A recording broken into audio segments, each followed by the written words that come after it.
Mark Morgan knows a lot about this subject. He ran Customs and Border Patrol under the previous president, President Obama, and he joins us tonight. Mr. Morgan, thank you very much for coming on. So Democrats are demanding that ICE cap bed space in the interior of the country, not the borders, in the center of the country, to 16,500 a year. If that were to happen, what would it mean? So what that is that's a significant step towards really abolishing ICE via the checkbook. And there's actually two elements to their plan. They want to actually reduce overall bed space for ICE and then cap the interior enforcement. So basically, we already know that if you're a child or a family unit, you're going to be allowed in this country. That's catch and release 1.0. This will virtually mean catch and release 2.0. Common sense, right? As bed space goes down, illegal immigration goes up. ICE, Border Patrol turns everybody we apprehend over to ICE. As the bed space goes down, that means they're going to have to release more individuals into the interior United States. That is catch and release 2.0. The other thing real quick, what that does is, from a common sense standpoint, that means that people here that are here illegally and have committed an additional crime and or charge of additional crime, ICE will be forced to release them.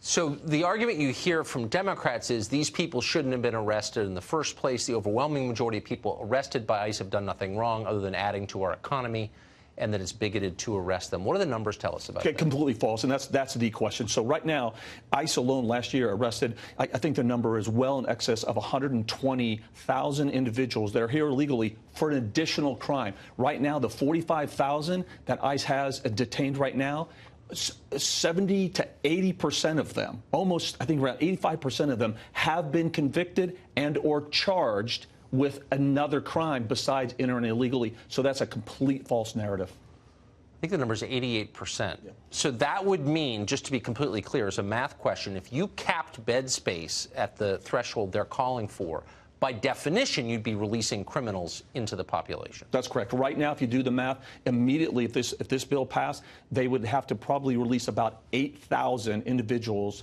criminal aliens. And it's not the crime of illegally entering. This is crimes in addition to that.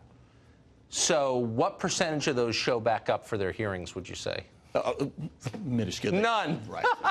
The number is 3%, we checked. And I think those people wandered in by accident. So basically, you're suspending the rule of law for a large group of people who've been charged with or convicted of crime. That's right. You're reducing the bed space.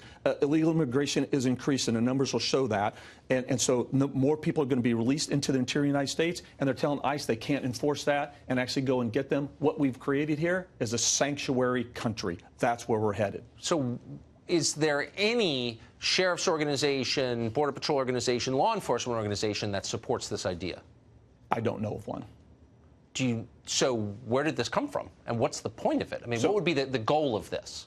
The goal, and this has been tough for me to get to, and I don't say this with ease, but this is pure identity politics. I can draw no other conclusion from this last-minute stunt that it's insane, Tucker. So it's got to be driven by identity politics, and I really think the ultimate goal is open borders.